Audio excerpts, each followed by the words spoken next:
Hello बंधुসকল কি খবৰ আপোনালোকৰ আশা কৰিছো সকলোৱে ভালে আছে তো ময়ো ভালে আছো তো আজি আহিছো ব্ৰহ্মপুত্ৰ ভেলী সিভিল সোসাইটিৰ যি প্ৰীতি সন্মিলন হৈ আছে তাৰ বাবে আৰু ইয়াত বহুত গণ্যমান্য লোকসকলক হয়তো লগ পাম আৰু তেওঁলোকে কি ভাষণ দিয়ে কি ভাষণ দিব এই বিষয়ে হয়তো অলপ আপোনালোকক দেখুৱাবলৈ চেষ্টা কৰিম কিমান মানুহ হৈছে কেনেকুৱা মানুহ হৈছে যি প্ৰীতি সন্মিলনত মানুহৰ বক্তব্য কি তেওঁলোকৰ ভিউ কি ব্ৰহ্মপুত্ৰ ভেলী সিভিল সোসাইটিৰ উদ্দেশ্য আৰু কি সেইবোৰ হয়তো আমি জানিবলৈ পাৰিম আপোনালোকে ভিডিঅ'টো স্কিপ নকৰিব আৰু চাই থাকিব বুলি আশা থাকিলে তো ব্লগ আমি ভিডিঅ'টো ভালকৈ আৰম্ভ কৰোঁ তো বন্ধুসকল ব্লগ আমি এতিয়া ভিতৰলৈ সোমাই যাওঁ এয়া ব্ৰহ্মপুত্ৰ ভেলী সিভিল সোসাইটিৰ যি মিটিং হৈছে প্ৰীতি সন্মিলন অৰ্থাৎ গেট টুগেডাৰ সভাতে ভিতৰলৈ সোমাই যাওঁতে আমি কিছুমান মানুহক হয়তো লগ পাম আৰু দেখিবলৈ পাম ইয়াত গাড়ীবোৰ ধুনীয়াকৈ পাৰ্কিং কৰাই ৰাখিছে আৰু এয়া মোৰ সন্মুখত আপোনালোকে দেখিব পাৰি আছে এয়া হৈছে গণ্যমান্য ব্যক্তিসকলে একেলগে থিয় হৈ ফটোশ্বুট কৰি আছে আৰু ইয়াত চেয়াৰমেন ছাৰকে আদি কৰি অন্যান্য বিধায়কসকলো আছে তেওঁলোকে এজনে আনজনৰ লগত লগ কৰি আছে আৰু প্ৰীতি সন্মিলন যেহেতু এটি সন্মিলন হৈছে এটি গেট টুগেডাৰ হৈছে সকলোৰে মাজত মত বিনিময় হৈছে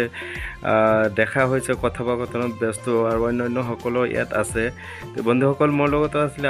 আব্দুল ৱাদুদ শেখ বাহাদুৰ ভাই আৰু অন্যান্য মাহমুদ ভাই তো এনেকৈ হৈছিলে ইয়াত মানুহৰ উপস্থিতি মানুহৰ সমাগম আৰু কিছুমান মানুহ ইতিমধ্যে খোৱা লোৱাৰ টাইম হৈছিলে লাঞ্চ এটি ব্ৰেক হৈছিলে ব্ৰেকৰ মাজত উঠি গৈছে আৰু এয়া হৈছে সভাখনৰ মঞ্চ মোৰ সন্মুখত দেখিলে আৰু ইয়াত এনেকৈ গণ্যমান্য লোকসকল ধুনীয়াকৈ বহি আছিলে আৰু ইতিমধ্যে দেখিবলৈ হৈছে এয়াৰ শিকদাৰ ছাৰে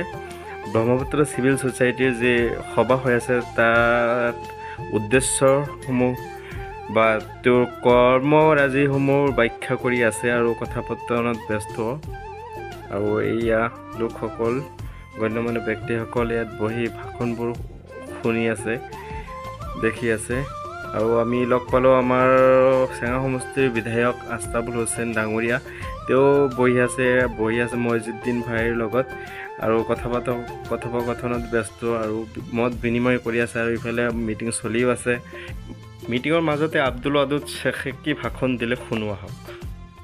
ব্ৰহ্মপুত্ৰ ভেলী সিভিল সোসাইটি এনেকুৱা এটা সংগঠন নেলিত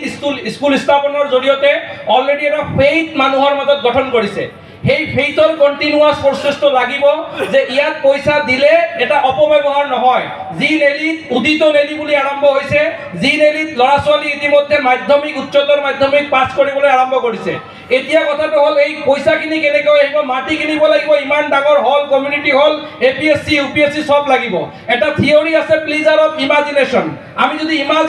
ইমাজিন কৰি কেতিয়াবা ভাল লাগে সেই ভাল লগাৰ কাৰণে মই কৈছোঁ ব্ৰহ্মপুত্ৰ ভেলী সিভিল সোসাইটিয়ে আমাক মই সংখ্যালঘু যিসকল বিধায়ক আছে আপোনালোকৰ ফাণ্ডৰ পৰা 10 লাখ টকা কৰি যিকোনো প্ৰকাৰে মেনেজ কৰি এই কমিউনিটি হলৰ কাৰণে জাতিৰ খাতত আপোনালোকে 10 লাখ কৰি প্ৰথমত 20 জন বিধায়কে দিয়ক আৰু আপোনালোকে পাৰিব কমিউনিটিৰ হাতত নহলে কিন্তু আপোনালোকৰ গাঁৱত দেখা হ'ব এইটো এটা এমএলএ সকলৰ প্ৰতি মোৰ আহ্বান অন্যান্য সকলৰ লগতে ৰেহানা বাইদেউ এনেকৈ ভাষণ দিছিলে ডক্টৰ ৰেহানা বাইদেউ তো ভিডিঅ'টো চাই কেনেকুৱা লাগিলে আপোনালোকে মত বিনিময় নিশ্চয় জনাব ধন্যবাদ জয় অসম।